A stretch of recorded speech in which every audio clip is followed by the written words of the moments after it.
Hello guys, welcome back to A to Z Dentistry, a channel which features easy explanation of various dental and medical related topics. And our today's topic is endodontic emergencies and the antibiotics which are used in such emergencies. So without any further delay, let's get started. So, coming to the introduction, endodontic emergency is a condition which is associated with pain and or swelling that requires immediate diagnosis and treatment. So basically it is an emergency condition, right, associated with a lot of pain which may or may not accompany swelling, and therefore it requires immediate diagnosis and treatment. So there are two most common causes of these endodontic emergencies. The first one is pulpal pathologies, and the second one are any kind of traumatic injuries, right, which might lead to fracture or something like that. So our MCQ might be asked like which are the two most common causes of injury. So the first one obviously would be the pulpal pathologies, and the second one would be all kinds of traumatic injuries. So moving on to the pharmacotherapy for endodontic pain management. So the drugs are classified mainly into two types. The first one being non-narcotic analgesics, and the second one are opioid containing analgesics, right? So as the name suggests, non-narcotic analgesics include all those routinely so-called painkillers, right, which are devoid of any opioid content. So the first one and the most common one is acetaminophen, right, routinely also known as paracetamol. It is given 1000 mg every 6 to 8 hours. And the second classes of NSAIDs, that is non-steroidal anti-inflammatory drugs, and the most common ones are listed here, that is ibuprofen 600 milligram every 6 hours, ketorolac, then piroxicam and diclofenac. Of these, the most commonly one which is routinely used in dental practice is diclofenac, that is sodium diclofenac or either potassium diclofenac. The dose is 50 mg every 8 to 2 hours, right? Also ketorolac is commonly used, and the dose is 10 mg every 6 hours, right? Piroxicam, tenoxicam, and this group, this is not frequently used, but then in some cases you can use it, and the dose is 20 mg every 12 hours. Coming to the second type, that is the opioid containing analgesics, right? So these are used with caution, right, and these are routinely not used in the practice, and these are only used as second line of management, right? Only if the NSAIDs are not working or if the PCM is not causing any relief to the patient, in that cases opioid analgesics may be used. So the first one is codeine 60 mg, it is given every 6 hours, and the next one is tramadol, it is given at a dose of 50 mg every 6 hours. So moving on to the recommendations. So this matter is taken from Grossman's, right? So recommendations for endodontic cases that would either require or not require antibiotics, right? So the cases which require antibiotics include infections which are associated with systemic signs and symptoms, right? So the first one is localized swelling due to an abscess or cellulitis, right? So it's a condition which has also systemic manifestations, so in that case we require antibiotics. Second one are the infections which are associated again with systemic signs and symptoms like fever which is greater than 100 Fahrenheit, lymphadenopathy, malaise, and trismus. So in these cases we require antibiotic therapy. And the next ones are endodontic cases that do not require any antibiotic therapy. So the first one include endodontic pain which is without any signs or symptoms of any active infection. For example, symptomatic irreversible pulpitis and symptomatic apical periodontitis. So in these cases usually there is a dull pain, right? So therefore there is no recommendation to give any antibiotics in such cases. Second one is endodontically involved teeth with necrotic pulps with or without a radiolucency.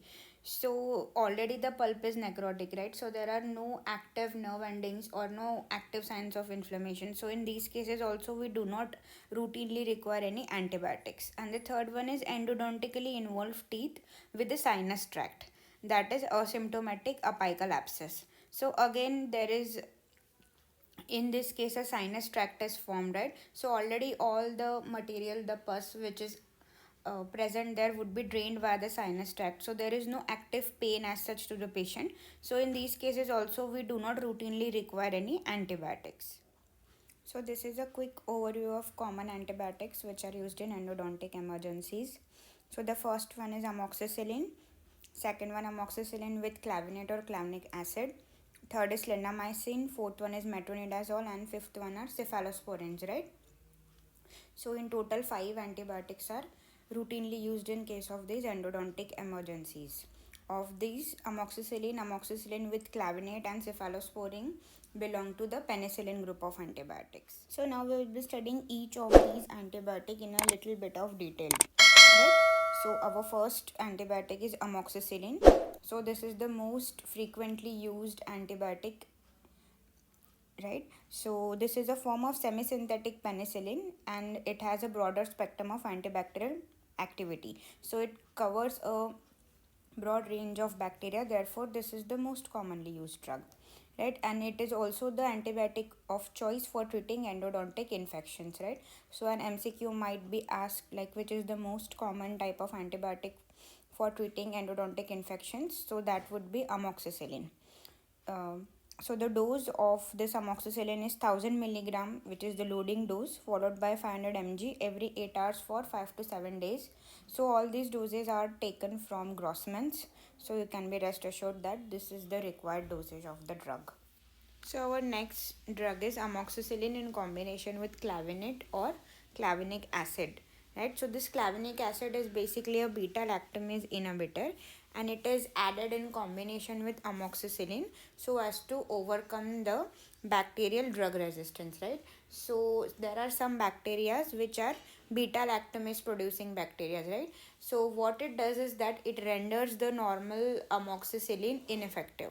Therefore, they have added clavinic acid in order to overcome this drug resistance. Its dose is 625 mg, right? So in this 500 mg is amoxicillin and 125 mg of clavinate is added, and it is given every 12 hours for 5 to 7 days. Our next antibiotic is clindamycin, right? So it is preferred in patients who are allergic to penicillin group of antibiotics, right? So its dose is 600 mg loading dose followed by 300 mg every 6 hours for 5 to 7 days, right? So there are some patients which are allergic to penicillin group of antibiotics, right? So in this cases we can use clindamycin capsules. Our next antibiotic is metronidazole, right? So this is given in case of anaerobic bacterial infection, right? Because this is effective against all the anaerobic bacteria. So this is usually preferred in cases of abscess, right? And it is usually given in combination with amoxicillin or amoxicillin and clavinate in case of severe infections, right? For example, cellulitis or periapical abscess, metronidazole is preferred and it is often given in combination with our routine amoxicillin. So this is because it enhances the effectivity against the anaerobic bacteria. The penicillin antibiotic is not usually effective against our anaerobic bacteria, right? The penicillin group of antibiotics. So therefore we give it in combination with metronidazole so that the anaerobes are also killed. So its dose is 1000 milligram of loading dose followed by 500 mg every 6 hours for 5 to 7 days. So our last group of antibiotics are the cephalosporin group of antibiotics, right? So this is a group which is not routinely given, right? But these are usually considered safe during pregnancy. So this might be prescribed during pregnancy to such patients. And of this, the cephalaxin is usually not indicated for endodontic treatment, but then again in cases where there are mixed infections, then cephalosporin can be given, right? So its dose is 500 mg every 12 hours for 5 days.